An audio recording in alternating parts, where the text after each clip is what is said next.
ಆಚಿ chilli powder ಸಖತ್ ಖಾರ ಬಣ್ಣ ಮತ್ತು ರುಚಿ ಆಚಿ ಚಿಲ್ಲಿ ಪೌಡರ್. ಬಿಟಿ 38 ಕಾಂಗ್ರೆಸ್ 12 ವಾರ್ಡ್ಗಳಲ್ಲಿ ಮುನ್ನಡೆಯನ್ನ ಕಾಯ್ದುಕೊಳ್ತಾ ಇದೆ. ಟೋಟಲ್ ಆಗಿ 29 ಸ್ಥಳೀಯ ಸಂಸ್ಥೆಗಳಲ್ಲಿ ಎಷ್ಟು ಕಡೆ ಕೌಂಟಿಂಗ್ ಶುರುವಾಗಿದೆ ಮತ್ತು ಯಾರ್ಯಾರಿಗೆ ಆರಂಭಿಕ ಹಂತದಲ್ಲಿ ಮುನ್ನಡೆ ಸಿಗ್ತಾ ಇದೆ ಅನ್ನೋದ್ರ ಮಾಹಿತಿ ಕೊಡ್ತಾ ಇದ್ವಿ. ಇದು ಸದ್ಯದ ಟ್ರೆಂಡ್ ಅಷ್ಟೇ. ಯಾವಾಗ ಬೇಕಾದರೂ ಈ ಟ್ರೆಂಡ್ಗಳು ಬದಲಾವಣೆ ಆಗ್ಬೋದು, ರಿವರ್ಸ್ ಆಗ್ಬಿಡ್ಬೋದು. ತೀರಾ ಮೇಜರ್ ಡ್ರಾಫ್ಟ್ ಆಗುತ್ತಾ, ಶಿಫ್ಟಿಂಗ್ ಆಗುತ್ತಾ ಅಂತ ಕೇಳಿದ್ರೆ ಈಗಲೇ ಉತ್ತರ ಕೊಡೋಕ್ಕಾಗಲ್ಲ. ಇನ್ನೊಂದು ಅರ್ಧ ಮುಕ್ಕಾಲು ಗಂಟೆ ಬೇಕಾಗುತ್ತೆ ನಮಗೆ. ಈಗ ಲೇಟೆಸ್ಟ್ ನಂಬರ್ಸನ್ನು ನಿಮಗೆ ಕಮ್ಯುನಿಕೇಟ್ ಮಾಡ್ತಾ ಇದ್ದೀವಿ ನಾವು. ಮಹಾರಾಷ್ಟ್ರದ 29 ಸ್ಥಳೀಯ ಸಂಸ್ಥೆಗಳಿಗೆ ಚುನಾವಣೆ ನಡೆದಿತ್ತು. ಹಲವು ವಿಚಾರಗಳನ್ನು ಮುನ್ನೆಲೆಗೆ ತರಲಾಗಿತ್ತು. ತೀವ್ರ ಜಿದ್ದಾಜಿದ್ದಿ ಇತ್ತು. ಹಲವು ಫ್ಯಾಕ್ಟರ್ಸ್ ಮ್ಯಾಟರ್ ಆಗ್ತಾ ಇತ್ತು. ಟೋಟಲ್ ಆಗಿ ಬಿಜೆಪಿಗೆ 63 ಬಿಜೆಪಿ ನಂಬರ್ಸ್ ಮಾತ್ರ ರೈಸ್ ಆಗ್ತಾ ಇದೆ. UBT ಠಾಕ್ರೆ ಬ್ರದರ್ಸ್ ಅಂದುಕೊಂಡ ಪರ್ಫಾರ್ಮೆನ್ಸ್ ಬರ್ತಾ ಇದೆಯಾ ಅಂತ ಕೇಳಿದ್ರೆ ಟ್ರೆಂಡ್ ನೋಡ್ತಾ ಇದ್ರೆ ಹಾಗಂತೂ ಅನಿಸ್ತಾ ಇಲ್ಲ ನಮಗೆ.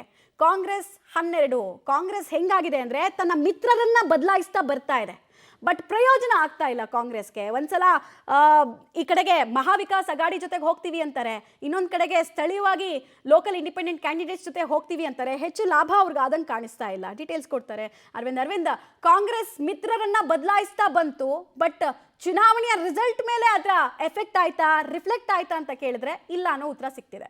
ಇಲ್ಲ, ಖಂಡಿತ. ಯಾಕೆಂದರೆ ಮಮತಾ, ನಿಮಗೆ ಮಹಾರಾಷ್ಟ್ರದಲ್ಲಿ ಕಳೆದ ಟರ್ಮ್ನಲ್ಲಿ ಏಕನಾಥ್ ಶಿಂದೆ ಅವರು ಮುಖ್ಯಮಂತ್ರಿ ಆದಂತಹ ಸಂದರ್ಭದಲ್ಲಿ ಆದಂತಹ ರಾಜಕೀಯ ಬೆಳವಣಿಗೆಗಳು, ಶಿವಸೇನೆ ಒಡೆದೋಯ್ತು, ಅಜಿತ್ ಪವಾರ್ ಬಣ ಒಡೆದೋಯ್ತು. ಅದಾದ ನಂತರ ಯಾವಾಗ ಈ ರೀತಿ ಕಾಂಬಿನೇಷನಲ್ಲಿ ಮೊದಲು ಏಕನಾಥ್ ಶಿಂದೆ ಅವರು ಮುಖ್ಯಮಂತ್ರಿ ಆದರು, ಕಳೆದ ಚುನಾವಣೆಯಲ್ಲಂತೂ BJP ಅವರೇ ಸಾಲಿಡಾಗಿ ಗೆದ್ದರು. ಹಾಗಾಗಿ BJP ಈಗ ಅಧಿಕಾರದಲ್ಲಿರ್ತಕ್ಕಂಥದ್ದು ಮಹಾಯುತಿ. ಆಗ ಕಾಂಗ್ರೆಸ್ನವರು, ಅದರಲ್ಲೂ ಎಸ್ಪೆಷಲಿ ದಿಲ್ಲಿಯಲ್ಲಿ ಕುಳಿತಿರ್ತಕ್ಕಂಥ ಕಾಂಗ್ರೆಸ್ನ ಹೈಕಮಾಂಡ್ ಹೆಚ್ಚು ಕಡಿಮೆ ಮಹಾರಾಷ್ಟ್ರದ ಆಸೆಯನ್ನೇ ಕೈಬಿಟ್ಟಂಗಾಗಿತ್ತು. ಯಾಕೆಂದರೆ ಅವ್ರಿಗೆ ಗೊತ್ತಿತ್ತು ಖಂಡಿತವಾಗಿ ಸ್ವಂತ ಬಲದ ಮೇಲೆ ನಾವು ವಿಧಾನಸಭೆಯಲ್ಲಾಗಲಿ ಸ್ಥಳೀಯ ಸಂಸ್ಥೆಗಳಲ್ಲಾಗಲಿ ಗೆಲ್ಲೋದಕ್ಕಾಗಲ್ಲ. ನಮಗೆ ಅವ್ರಿಗೆ ದೊಡ್ಡ ಶಕ್ತಿಯಾಗಿ ಇದ್ದಿದ್ದೇ ಅಜಿತ್ ಪವಾರ್, ಶರದ್ ಪವಾರ್ ಅವರ ಒಂದು ಬಣ. ಮತ್ತು ಉದ್ಧವ್ ಠಾಕ್ರೆ ಕೂಡ ಮುಖ್ಯಮಂತ್ರಿ ಸ್ಥಾನ ಕೊಡಲಿಲ್ಲ ಅಂತ ಅಂದ್ಬಿಟ್ಟು ಇವ್ರ ಜೊತೆ ಗುರುತಿಸ್ಕೊಂಡಿದ್ರು. ಬಟ್ ಯಾವಾಗ ಆ ಟೀಮ್ ಒಡೆದು ಛಿದ್ರ ಆಗೋಯ್ತಲ್ಲ, ಅವಾಗ ಕಂಪ್ಲೀಟ್ ಕಾಂಗ್ರೆಸ್ನವರು ಆಸಕ್ತಿಯನ್ನೇ ಕಳ್ಕೊಂಬಿಟ್ರು. ಆಮೇಲೆ ಕಾಂಗ್ರೆಸ್ನವ್ರದ್ದು ಒಂದು ಅಬ್ಸರ್ವ್ ಮಾಡಿ ನೋಡಿ, ನೀವು ಯಾವುದೇ ರಾಜ್ಯ ಆಗಲಿ ಅಥವಾ ಸ್ಥಳೀಯ ಸಂಸ್ಥೆ ಆಗಲಿ ಅಧಿಕಾರವನ್ನು ಕಾಂಗ್ರೆಸ್ನವ್ರು ಕಳ್ಕೊಂಡ್ರೆ ಮತ್ತೆ ಮುಂದಿನ ಚುನಾವಣೆಗೆ ತಯಾರಿಯನ್ನೇ ಮಾಡಲ್ಲ ಅವರು. ಮುಂದಿನ ಚುನಾವಣೆಗೆ ನೆಕ್ಸ್ಟ್ ಟೈಮ್ ಆದರೂ ನಾವು ಸಂಘಟನೆ ಮಾಡಬೇಕಪ್ಪ, ಇಲ್ಲಿ ಗೆಲ್ಲಬೇಕು, ಆ ಪ್ರಯತ್ನಗಳಿಲ್ಲ. ಮುಂದಿನ 4 ವರ್ಷ ನಿರಾಸಕ್ತಿಯನ್ನು ತೋರಿಸ್ಬಿಡೋದು. ಆಮೇಲೆ ಮುಂದಿನ ಚುನಾವಣೆ ಇನ್ನೇನು ಹತ್ತಿರ ಬಂತು, 1 ವರ್ಷ ಬಂತು ಅಂದಾಗ ಆಗ ಮೈ ಕೊಡುವಿ ಎದ್ದು ಪಕ್ಷ ಸಂಘಟನೆ ಮಾಡ್ತೀವಿ ಅಂತಂದರೆ ಆಗಲ್ಲ. ಅದೇ ಆಗಿರ್ತಕ್ಕಂಥದ್ದು ಇಲ್ಲೂ ಕೂಡ. ಯಾಕೆಂದರೆ ನಾವು ಅಲ್ಲಿ ಕೆಲವು ಲೋಕಲ್ ಪತ್ರಿಕೆಗಳ ಲೆಕ್ಕಾಚಾರವನ್ನು ಹಾಕ್ತಿದ್ವಿ, ಅವ್ರು ಏನು ಬರೀತಾರೆ, ಏನು ಹೇಳ್ತಾರೆ ಅಂತಂದ್ಬಿಟ್ಟು. ಕಾಂಗ್ರೆಸ್ಸು ಈ ಚುನಾವಣೆಗೆ ಪರ್ಟಿಕ್ಯುಲರ್ ಆಗಿ 29 ಸ್ಥಳೀಯ ಸಂಸ್ಥೆಗಳ ಚುನಾವಣೆಗೆ ಸಂಘಟನೆಯನ್ನೇ ಮಾಡಲಿಲ್ಲ ಕಳೆದ 1 ವರ್ಷದಿಂದ. But at the same time BJP ಅವ್ರಿಗೆ ಗೊತ್ತಿತ್ತು ಈ ಸರ್ತಿ ನಾವು ಖಂಡಿತವಾಗಿ ಉದ್ಧವ್ ಠಾಕ್ರೆನ ಓವರ್ಟೇಕ್ ಮಾಡ್ಬೋದು ಅಂತ. ಯಾಕೆ ಅಂತಂದರೆ ಸ್ಥಳೀಯ ಸಂಸ್ಥೆಯ ಜೊತೆಗೆ ರಾಜ್ಯದ ಚುಕ್ಕಾಣಿ ಅವ್ರ ಕೈಯಲ್ಲೇ ಇರೋದ್ರಿಂದ ಸಹಜವಾಗಿ ಅವರಿಗೆ ಫೇವರ್ ಆಗುತ್ತೆ.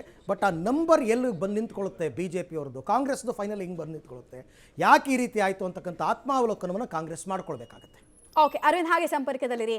ಇನ್ನೊಂದು ವಿಚಾರ, ಮಹಾರಾಷ್ಟ್ರದ ಬಗ್ಗೆ ನಾವು ಮಾತಾಡಬೇಕಾದ್ರೆ ನೋಡಬೇಕಾಗಿರೋದು, BJP ಸ್ಥಳೀಯವಾಗಿ ಅಲ್ಲಿ ಮೈತ್ರಿಗಳನ್ನು ಮಾಡಿಕೊಂಡು ಅವ್ರು ಬೆಳೆದ್ರು, ಶಿವಸೇನೆ ಅವರು ಬೆಳೆದ್ರು ಒಂದು ಹಂತಕ್ಕೆ. ಅಜಿತ್ ಪವಾರ್ ಅವ್ರಿಗೆ ಬೆಳೆಯೋದು ದೊಡ್ಡ ವಿಚಾರ ಆಗಿರಲಿಲ್ಲ. ಬಟ್ ಬೆಳೆದೇ ಇದ್ದಿದ್ದ ಪಾರ್ಟಿ ಯಾವ್ದು ಕೇಳಿದ್ರೆ ಕಾಂಗ್ರೆಸ್. ಇದು ಕೂಡ ಮ್ಯಾಟ್ರ್ ಆಗುತ್ತೆ ಇವತ್ತಿನ ರಿಸಲ್ಟಲ್ಲಿ. ಯಾಕಂದರೆ ಒಂದು ಪಕ್ಷ ಬೆಳೀತಿದೆ ಅಂದಾಗ ಅವ್ರಿಗೆ ಆಕ್ಸಿಜನ್ ಪೂರೈಕೆ ಜಾಸ್ತಿ ಆಗುತ್ತೆ, ತಮ್ಮ ಬಾಹುಬಲವನ್ನು ಹೆಚ್ಚಿಸ್ಕೊಳ್ಳೋ ಪ್ರಯತ್ನವನ್ನು ಮಾಡಬೇಕಾಗುತ್ತೆ. ಬಟ್ ಹೈಕಮಾಂಡ್ನ ಹಿತಾಸಕ್ತಿ ಅಲ್ಲಿ ಕಾಣಿಸ್ಲಿಲ್ಲ ಅಂದರೆ ಹಿಂಗೊಂದು ಟ್ರೆಂಡ್ ಕಾಣಿಸೋದಕ್ಕೆ ಸ್ಟಾರ್ಟ್ ಆಗುತ್ತೆ. ಕಾಂಗ್ರೆಸ್ನ ಭ್ರಮ ನಿರಸನ ಆಗ್ತಾ ಇದೆಯಾ? ಹಾಗಾದರೆ ಏಕಾಂಗಿಯಾಗಿ ನಾವು ಹೋರಾಡ್ತೀವಿ ಅಂತ ಅಂದುಕೊಂಡ ನಿರ್ಧಾರಗಳು ತಪ್ಪಾಗುತ್ತಾ? ಹಾಗಾದರೆ ಫುಲ್ ಏಕಾಂಗಿಯಾಗಿ ಇಲ್ಲೂ ಕೂಡ ಅವ್ರು ಹೋರಾಟ ಮಾಡ್ತಿಲ್ಲ. ಅದಕ್ಕೆ ನಾನು ಆಗಲೇ ಮೆನ್ಷನ್ ಮಾಡ್ತಾ ಇದ್ದಿದ್ದು ಮಿತ್ರರನ್ನ ಬದಲಾಯಿಸ್ತಿದ್ದಾರೆ ಅಂತ. ಸ್ಥಳೀಯವಾಗಿ ಒಂದಷ್ಟು ಸಣ್ಣ ಪುಟ್ಟ ಮೈತ್ರಿಯನ್ನು ಮಾಡ್ಕೊಂಡಿದ್ದಾರೆ. ಯಾಕಂದರೆ ನಾನು ದೊಡ್ಡಣ್ಣ ಆಗಿರಬೇಕು ಮೈತ್ರಿಯಲ್ಲಿ ಅನ್ನೋದು ಅವ್ರ ಲೆಕ್ಕಾಚಾರ.